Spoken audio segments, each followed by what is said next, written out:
അധ്യായം 10.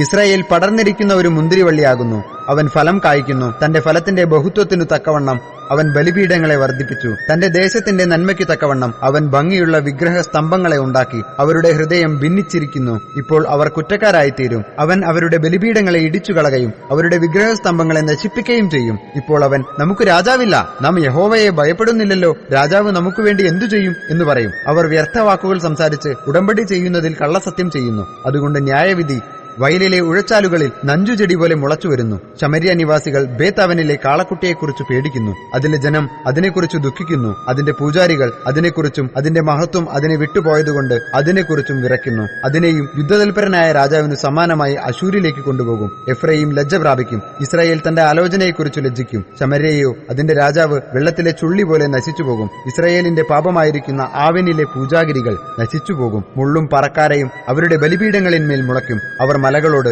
ഞങ്ങളുടെ മേൽ വീഴുവിൻ എന്ന് പറയും. ഇസ്രായേലെ, ഗിബയയുടെ കാലം മുതൽ നീ പാപം ചെയ്തിരിക്കുന്നു. അവർ അവിടെ തന്നെ നിൽക്കുന്നു. ഗിബയയിൽ നീതികെട്ടവരോടുള്ള പട അവരെ എത്തിപ്പിടിച്ചില്ല. ഞാൻ ആഗ്രഹിക്കുമ്പോൾ അവരെ ശിക്ഷിക്കും. അവരെ അവരുടെ അകൃത്യം നിമിത്തം ശിക്ഷിക്കുമ്പോൾ ജാതികൾ അവരുടെ നേരെ കൂടിവരും. എഫ്രയീം മെരുക്കമുള്ളതും ധാന്യം മെതിപ്പാൻ ഇഷ്ടപ്പെടുന്നതുമായ പശുക്കിടാവാകുന്നു. ഞാൻ അതിന്റെ ഭംഗിയുള്ള കഴുത്തിൽ നുകം വയ്ക്കും. ഞാൻ എഫ്രയീമിനെ നുകത്തിൽ പിണയ്ക്കും. യഹൂദ ഉഴുകയും യാക്കോബ് കട്ട ഉടക്കുകയും ചെയ്യേണ്ടിവരും.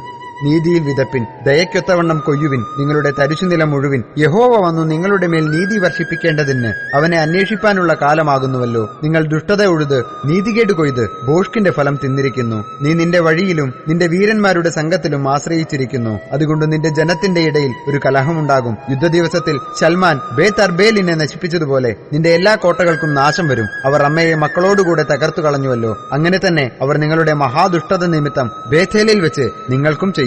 പുലർച്ചയ്ക്ക് ഇസ്രായേൽ രാജാവ് അശേഷം നശിച്ചുപോകും.